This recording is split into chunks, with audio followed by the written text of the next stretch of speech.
Welcome to the podcast for anyone who has been known as that teacher. That teacher who is always dreaming up new ideas. That teacher who has an Instagram account. That teacher who goes on TikTok to share the latest teaching trends. That teacher who isn't afraid to try new things. We're Megan and Alyssa, and we were both known as that teacher before we started our ed tech company, PopPD. If you're an educator who's been looking for something more opportunities to lead, grow, and inspire others, we are here to show you the newest pathways to leadership for modern educators. We'll interview teachers who have taken their leadership beyond the four walls of their classroom to become thought leaders in the online space.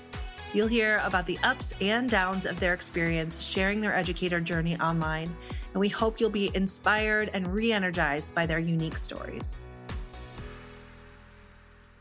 In this special 4-part mini podcast series, Megan and I are going to sit down and share our honest opinions about creating and selling a knowledge product online.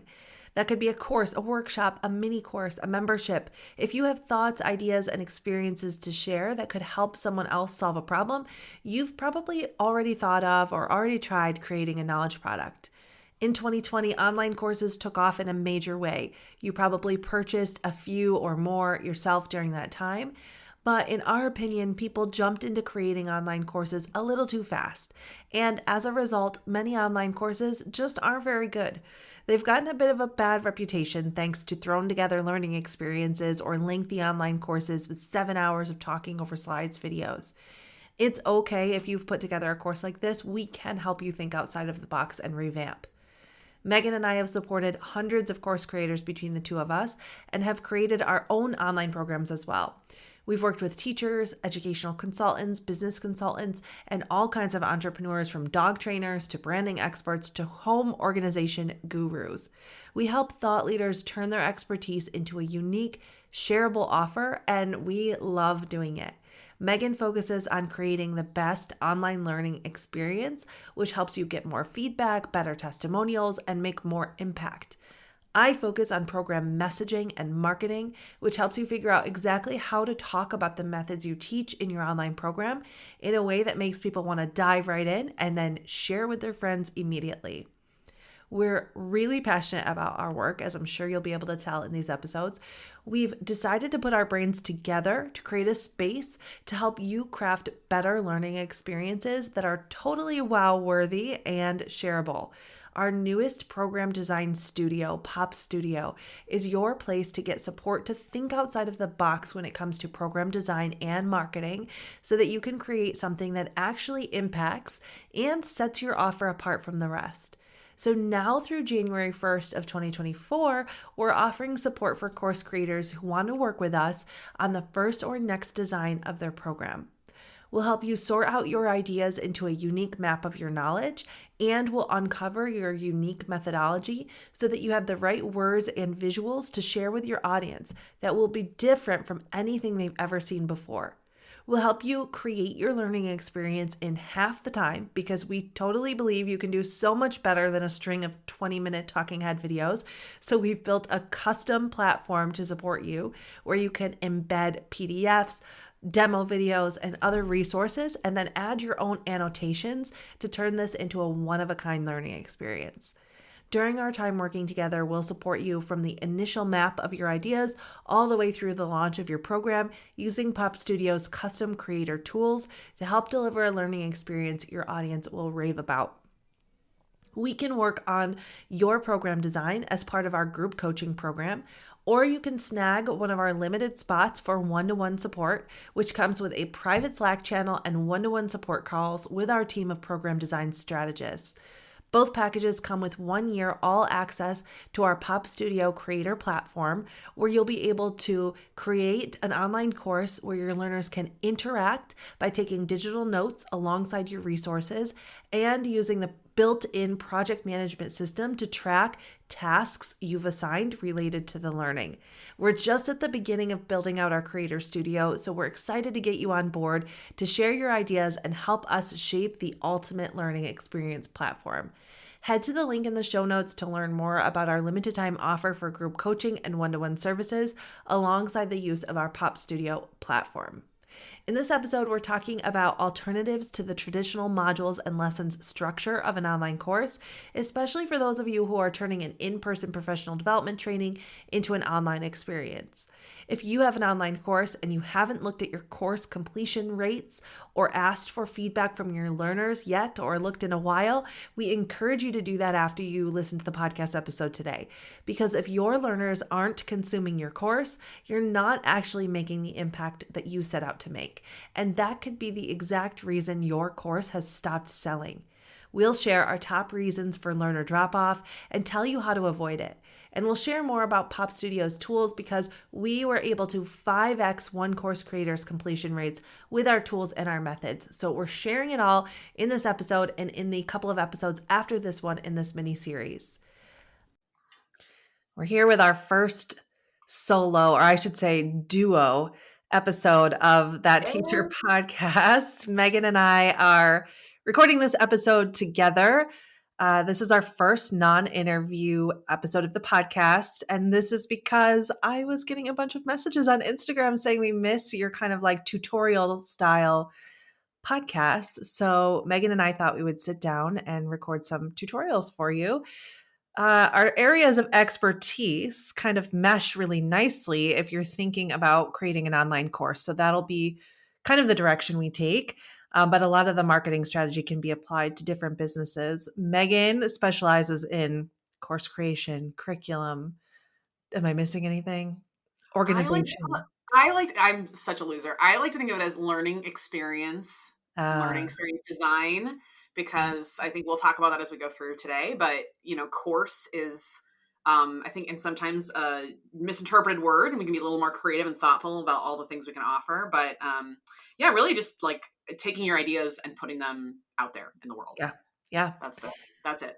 And I can help you amplify those ideas and get them out to more people. So I feel like this is a good duo for a conversation. We're going to try to keep these short and actionable.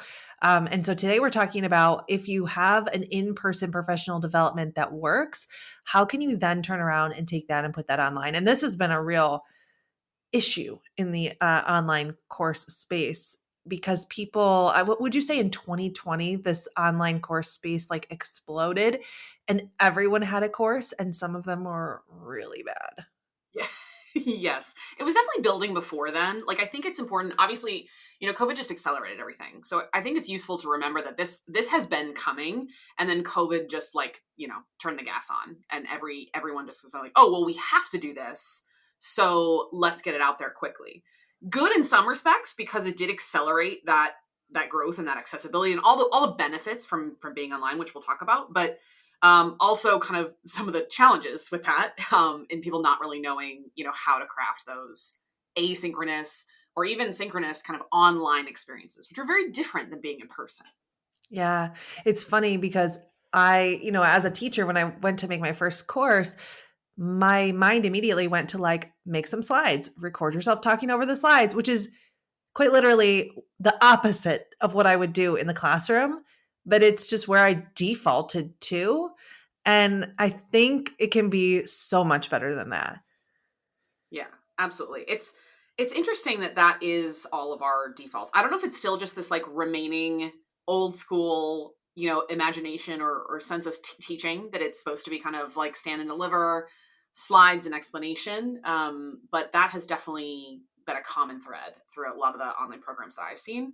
And it's something that a lot of people struggle with because it is that default. So kind of moving away from that is challenging, but very useful, especially once people get into your program, start poking around.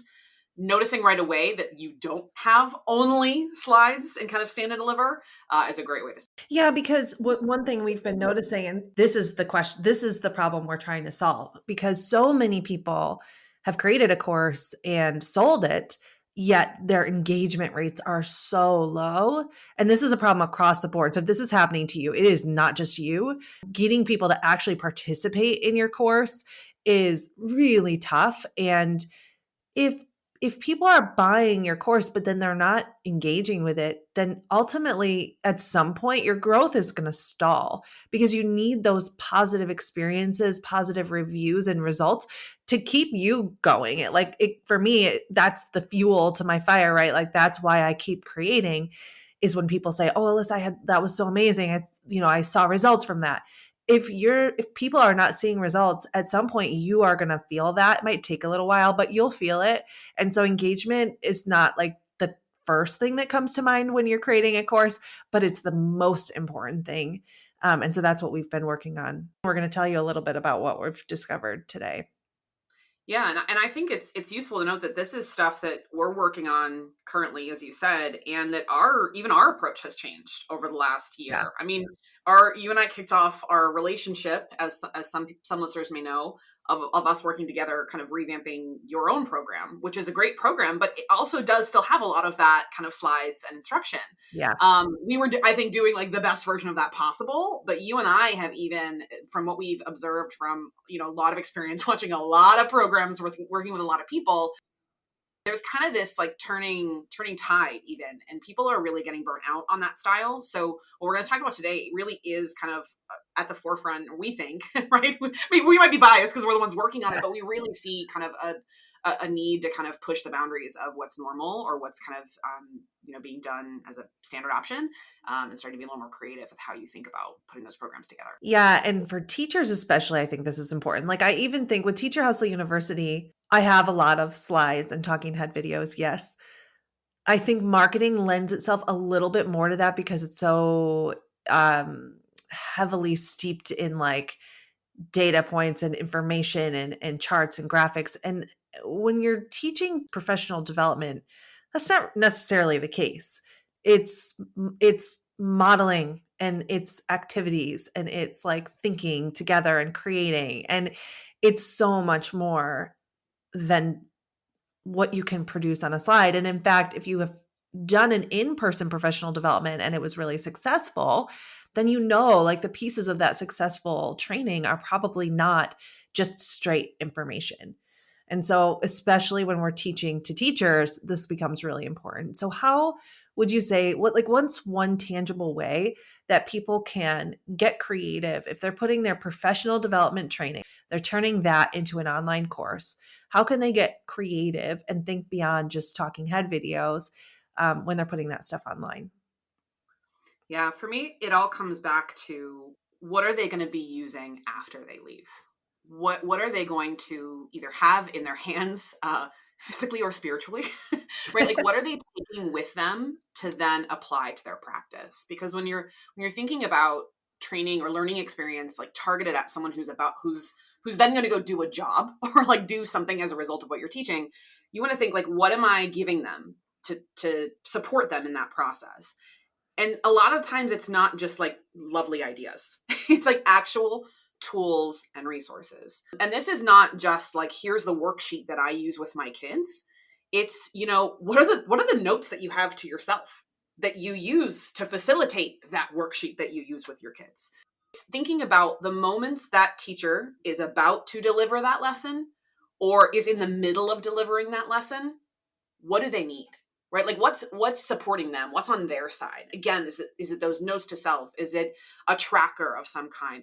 Those tools and resources I always think are a great starting point, because we all have them, we all use them. We might not even pay attention to them sometimes. But when you think about your workflow and actually going about your day and doing stuff, there are things that you use, even if you're very experienced, these things might even be happening in your head, right? Maybe you track in your head what certain students are doing if you're a true pro. But if you think about, well, what would someone who's doing this for the first time need to actually implement, to track something, to maybe use certain words and phrases? Do they need a reference sheet? All of that stuff that's the immediate before and the during, those supports is where I would start and focus in on. So, not just a worksheet. Not just a worksheet. Dun, dun, dun. Well, I think the one that I have to say is the biggest one. Even like worksheet is maybe a little more generic of a term. Is that workbook is the common one, right? Yeah. Like, how many times have you gone in and you have a course and there's like a workbook? And I'm not like, and I say all this, I'm not trying to make you feel bad if you got a workbook in your course. Okay, like, let's preface that. Whatever your course looks like, hey, you at least did something. You put something Yeah. out there, so I'm proud of you for that. So whenever I get on my high horse about this stuff, just please keep that in mind.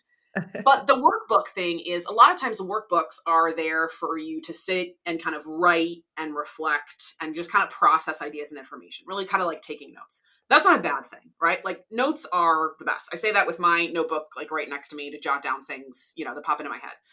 That's good. But again, we're thinking about professional development. We're thinking about training. We're thinking about people who are going to have to not just think and reflect, but actually go in and implement in their classrooms or around their school buildings. So having something that's more than just reflective or a space to kind of write ideas, you really want to think about the practical applications. And that's where you're going beyond just a workbook or kind of a blank worksheet or one with kind of big boxes to kind of fill generic things in. Really thinking more specifically is the way Yeah. to go. Well, that makes sense. It's funny because I think we kind of fall back on what we did in college. Mm. And maybe that's where a lot of this stuff comes from, and a lot of like note taking, and some of that is fun, right? Like I love a good notebook. I like to take notes. I like Oh to be yeah. a student. Yeah, I like to just in college. I liked it when my professors would just talk and I could just process. Yeah. But the problem with that is that our attention spans now are, first of all, I don't know when you went to college, but I probably our attention spans are shorter than they were in college. Also, in college, you're learning a lot of theory. You're learning a lot of like foundational stuff. And so that's fine, like note taking and sitting back and processing and listening because you need that foundational information, but it does not help you on the day to day. We've talked to several college students that say the same thing. This does not help me. I went to my first teaching experience and I was like, what am I doing? So we've got to be able to bridge that gap and help teachers actually implement the thing that we're teaching them. Yeah. Absolutely. Would you say anything else, by the way, like a sneak peek into those college? You did those interviews with college students. Like, what are they missing when they go out for their first teaching job? Yeah, I mean, sadly, I've been out of college for a while now, and sadly, a lot of the same sentiments are echoed in those interviews. I've been talking to some of those kind of pre-service teachers. These are juniors and seniors in college in education programs, and there is still a lot of that disconnect between theory and practice. A lot of the students I was speaking to are at my alma mater. Shout out Boston College, but so they are actually getting a lot of field experience, which is wonderful. Um, but there is also that kind of disconnect, and I think it's not that it's bad to have that theory. Like that theory is good, but a lot of times they're kind of still thinking about, okay, how do I tie the threads between what I'm like the theory that I'm learning in class, and then what is that, how does that translate into the actions I'm taking Mhm. in my classroom. I talked to one of these pre-service teachers who talked about one class she's taking that she loves because they do have a kind of unique project or assignment they're working on throughout the year where the whole class is working on kind of compiling resources and talking Cool. about how they relate to their coursework and then how they can use that in the classroom. And so bridging that gap is really useful. It's useful and nice for people to know, the research behind a theory or the concept or the purpose behind why you want to do a certain kind of instructional method or a certain kind of curriculum. But you have to also then give them the tools to implement that. And that's honestly, that's the most important part. In some ways, while, most people we talk to, and I agree, having that context and that background is the most important to have a really true, strong understanding of it as a practitioner.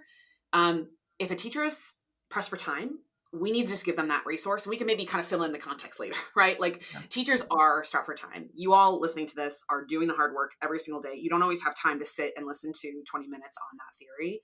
So think about that for the people that you want to be supporting as well, is how can you kind of provide that maximum impact with that minimum time? Yeah, on that note, let's talk about we talk about this often, the intro video. Mm. All of us start our courses with a nice long intro video that is usually like the why this is important, why you need to, and I am definitely guilty of all of this stuff. What's your thought on the intro video? So I think that what's useful to keep in mind in this day and age, God, do I sound so old saying that, is how much people already are kind of introduced to you. Someone Yeah. who's buying your program probably already knows a lot about you. They follow you on Instagram, TikTok, whatever. They listen to, if you have a podcast, like whatever kind of content you're putting out there, which you are doing. If you're following Alyssa's wonderful tips, you've got all this personal brand stuff building. So a whole kind of build up about who you are and what you do, I think is less necessary now, simply because they can learn that. They can kind of explore. And that's probably part of what drew them into your program anyway. So I'll say that as kind of like a preface of just thinking, there's already a reason that they're there. And part of that has to do with you, and part of that has to do with what you've kind of shared with them, on your sales page or promotional materials or whatever it is. So I think that on its own kind of, reduces the need for as much of that build up. And then I think the intro is, I don't think that it's not necessary to have it. So have an intro video, but my challenge is always, how short can you make that thing? Yeah. Like, instead of 10 minutes can be 5, instead of 5 minutes can be 3, instead of 3 minutes could be 2. And even like, maybe, yeah, if yours is 10 and you're like cutting it down to 5, it might sound like, even just a little bit like, okay, I can cut some things out and kind of make it. When you start to challenge yourself, could you intro this in 2 minutes? That is incredibly challenging. Hmm. I mean, we would struggle to do that, right? Like, Yeah. but if you challenge yourself to say, what would I tell that teacher who ran into my room and needed help right away? That new teacher that's having a breakdown, and I need to help them really quick, pump them up, get them going, and send them off on their way. What was the main nugget, the main piece of advice or information or whatever that I want to share with them? Can you tease that out and then deliver that? That's the key. Yeah. What you're doing when you take the time to consider all of that, you are saving your students time because you have distilled it. So is it harder to do an intro that is very short and very deliberate? Absolutely. It's going to take you a little bit longer because you have to think about distilling that main point or those couple main points. But that's the time that you're saving, and that's the value that you're giving. I think increasingly with the online courses or the online learning experiences that we're seeing, and those challenges you mentioned with getting those kind of engagement rates, completion rates, it's because people are pressed for time, or they're so overwhelmed with all the resources that they have that they need those. I want to say quick fixes because that's there's kind of a negative connotation with that, but those kind of fast acting solutions. That's my rebrand of quick Wow, fixes. I like it. Fast acting solutions. And so you want to really kind of get them on the same page with you with a strong, you might think of it as like your thesis statement, your core perspective, and your purpose for being there. And then use that to really very quickly launch into, and here's how we do it. Yeah. That's what's really key for those intros is, keeping them short, having it, but acknowledging how people got there, how they already know you, what they know about you, and getting to the point so you can get on your way. You mentioned like if the teacher was walking into your room and they needed help with something, you would first pump them up. And that brings me to a marketing point, which is that the intro video, even though it's only 2 minutes long, you could take the opportunity there to pump them up about the work, like validate their purchase. So marketing happens internally in your online course. And honestly, if you were doing an in-person PD, same. Like your teachers need buy-in, and in an in-person PD, they may have like been air quotes forced to be there. But you still need the buy-in. In this case, they've probably purchased, so there's a little more buy-in, but they need some validation of like, you're doing the right thing. This work is worth it. Here's where we're going with this. Like, celebrate this moment that you have chosen to dive into this work. I think that has a place in the beginning too. And then the other thing I would think about is like, in your in-person PD, what would be the first 2 minutes of that PD? Would you spend the first 15 minutes introducing yourself and your theories? Or would you have them jump into an icebreaker?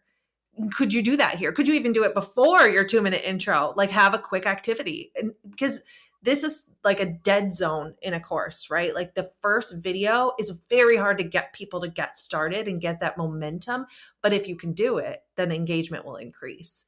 But there's all these kind of like dead zones. And I think one of the dead zones is right in the beginning. Like, go look at your engagement rates if you have a course after this episode. Guarantee you, most people have not even logged in. So that's another dead zone. That's an onboarding dead zone, but Right. still. Right. And I think that what you said is a great point. And so even if you have that intro video, does it have to be first? Yeah. Could you put something else first that would grab their attention? A video of you demoing something, an activity, a prompt or challenge to connect with someone else, to share something, to, fill in the blanks there. But uh, having something unexpected at the beginning can be a very great way to draw people in. To the same point, if you feel like you still want to do that intro video first, just to come back to it, having that person sit down, log in, get ready to watch, and have them see that first video be 2 minutes, 3 minutes, as opposed to 10, 15, 20. You're giving them a much lower barrier to entry, right? They can kind of say, okay, well, it gives them that like quick win, like checked one video off, Yeah. right? Feeling good, Yeah. making progress. And Yeah. then again, they're right into the core of your content and getting them, into action, which is why they're there. Yeah, and I think I talked earlier about like getting people to log in. That can also happen in your onboarding email sequence. So after somebody buys your course, what are the following emails that they get to help encourage them to go log in? And I think in those emails, the most important thing is give them the login link over and over and over, because I guarantee they will not be able to find it. And the other thing you'll want to do in that onboarding email is tell them how long the first video is. Like, hey, here's what you're going to see on the other side of the login. You're going to do a 2-minute video to get to know me, and then we're going to jump into our first activity, and that's 5 minutes and 14 seconds. Give that to them specifically, because they're much more likely to log in if they know the work on the other side is easy or fun, or going to give them a quick win. And I think the big takeaway from what you're saying there, Alyssa, kind of brings us back to one of my original points, is that these are experiences, right? They're learning experiences. So the experience happens before they start actually learning with you. It starts with that onboarding. Mhm. It continues through when they're within the program, experiencing the content. It happens afterwards, not offboarding. So like the experience starts before the course does. And Mhm. so how you kind of frame those things is really useful to consider start to finish. Um, you got to build to it, right? Like there's a lot of components in putting a program together. So I would say you'd probably agree, right, Alyssa, that like don't feel so stressed about, well, I can't do anything until I have my full sequence to onboard people, and then I have to record everything, and then I have to put it all together. We're giving you all these pieces so you can kind of see the bigger view, but it's really about stacking these intentional moments together to create an experience that's powerful and positive for the person who's taking it, right? So these are all ways to really just kind of enhance what you're offering, and just think about that individual, like bring it down to that individual level, that teacher who you want to be taking your program, who is busy and stressed and needs your help. What is this going to be like for them start to finish? And that's where you can see like nice little ways to like add those touches that you might not if you were just kind of focusing on the sales strategy, or even just like what am I going to teach them. It's all the little ways in which you deliver as well. Great. So we've got create tools, not just a workbook. That's a nice, easy one, though, that you can implement really quickly. Mm. Get that intro video down to 2 minutes. Take a look at your onboarding sequence and see if you can do some kind of a quick win in the very beginning of your program. And then think of the whole thing as a learning experience, just like you would do with your in-person PD. Anything else you would add to that? Yeah, so I think just to talk a little bit more about, since we kind of frame this as like turning a successful in-person PD, or turning some kind of learning experience that maybe you're running in person that works, or some kind of training, which means you've kind of been maybe running it for a little bit, whether you've done it once or kind of a couple times. um, Tap into feedback from Yeah. people who have already gone through that. So especially if you're running this thing often and you have a lot of positive feedback, even if you might have testimonials, that's great. But there's a difference between testimonial and feedback. Testimonials are great, super useful, get them for sure. Yeah. But feedback is more specific, and it has to do with the particulars of your program. Testimonials, right, are really positive, which is as they should be. Um, Feedback can be positive or more critical, but it really is looking at more targeted, specific things about that experience. So if you're not currently incorporating some kind of feedback into your in-person experience, you want to start doing that as soon as possible. The standard level would be kind of that post-experience survey, not knocking those. That's kind of a very standard way to start. I also want to challenge you to think about what are ways that I can gather feedback during the PD. And so that I'm noticing and capturing in real time these moments that seem to be really powerful. And that feedback might even just come from you observing and tracking certain things yourself. If you kind of put on like your researcher hat, like think of yourself as that, like I'm observing and getting feedback based on how people are behaving, based on what people are saying as I'm walking around the room and they're doing something and working on something. That's a really useful way to start framing it as, how can I just start to extract and notice how people are experiencing this and then react to that, whether amping something up because it's great, maybe dialing something down if it's not, replacing, modifying, all that good stuff. Really using feedback is a great way to start to be a little more critical and think about how you can enhance that experience. So you're saying take the feedback from your in-person PD and then Yeah. use that to inform the creation of your online PD. I think there are always these like magic moments in an in-person PD where you can see the light bulbs going off and you can almost feel like the excitement in the room that they're getting it and they're excited. And if you could just kind of figure out what those magic moments are and then recreate them in your online course, you'll know what they are. Like I know for Teacher Hustle University, I could tell you right away, like brand handshake is my favorite because it's also shareable. It's like when people finish the activity, brand handshake is like your elevator pitch. And so it's very gratifying when you finish it because it's something you can share and use and it's quick and it's easy. And if we can find like those magic moments and then sprinkle them throughout your online program, that goes a long way.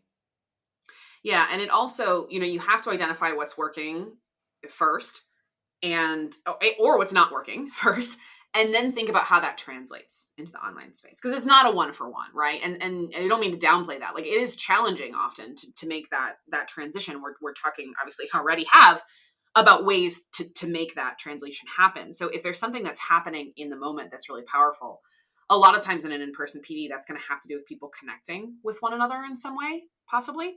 So thinking about how could you recreate that, or at least try to simulate that in Yeah. the environment that you're offering. So does that have to do with even like running your program in a cohort, as opposed to having it just be completely, do any time on your own? That might be a Mhm. decision that you need to make. Is it a matter of creating some kind of community space board for people to kind of share ideas and put things together? That could be it. Is it a matter of just getting people to talk to each other, or is it getting them to share a specific thing that they're doing? Maybe share out their projects or product that they came up with. Really noticing, like, how am I going to put this into an online format, and what are the tools I have available to me to do that? It's not always going to be that one-to-one, but there's so many ways that you can create. You guys are teachers, you know what you're doing. It's just sometimes you got to take that extra step of what do I know? How am I creative in the classroom, and how can I think about creative ways to tweak my instruction to put it online?